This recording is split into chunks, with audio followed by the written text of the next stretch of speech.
എല്ലാവർക്കും നമസ്കാരം. ഇപ്പോൾ പലർക്കും ഉള്ളൊരു പ്രശ്നമാണ് നമ്മുടെ കൈ ഇങ്ങനെ പുറകോട്ട് ബാക്കിലേക്ക് ശരിക്കും പോകാത്തൊരവസ്ഥ. പുറകിൽ എന്തെങ്കിലും പുറമൊക്കെ തേക്കുന്നൊക്കെ ചെയ്യുന്നുണ്ടെങ്കിൽ നമുക്കത് കൈ എത്താതെ ഒരവസ്ഥ, ഇങ്ങനെ കൈ പുറകോട്ട് വരാത്തൊരവസ്ഥയുണ്ട്. അത് കൈക്ക് വേദനയൊന്നുമില്ല, പക്ഷേ കൈ പുറകോട്ട് പോകാൻ ബുദ്ധിമുട്ടുള്ളവർക്ക് ചെയ്യാൻ പറ്റുന്ന ഒരു എക്സസൈസാണ് നമ്മൾ ഡെമോ ചെയ്ത് കാണിച്ചു തരുന്നത്. നമുക്ക് എക്സസൈസിലേക്ക് കിടക്കാം. നമ്മളൊരു കസേരയിൽ അല്ലെങ്കിൽ അധികം പൊക്കമില്ലാത്തൊരു കസേരയിലോ സ്റ്റൂളിലോ ഇരുന്നിട്ട് നമ്മൾ ചെയ്യേണ്ടതെന്ന് വെച്ചാൽ കൈ തിരിച്ച് നമുക്കിങ്ങനെ ഇളക്കി കൊടുക്കുക.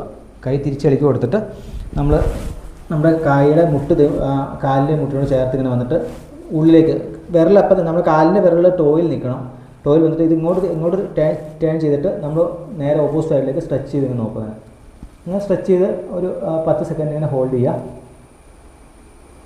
തിരിച്ച് ഇപ്പുറത്തെ കൈ അതുപോലെ കൈ തിരിച്ച് ഇങ്ങനെ പിടിച്ചതിന് ശേഷം കൈ ഇവിടെ ലോക്ക് ചെയ്യുക. ലോക്കിയിട്ട് ടോയിൽ നിൽക്കുമ്പോൾ നമുക്ക് ഈസിയാണ് കാലിങ്ങോട്ട് തള്ളാൻ പറ്റും. ഇങ്ങനെ തള്ളിയിട്ട് നേരെ ഓപ്പോസിറ്റ് സൈഡിലേക്ക് സ്ട്രെച്ച് ചെയ്ത് പിടിക്കുക.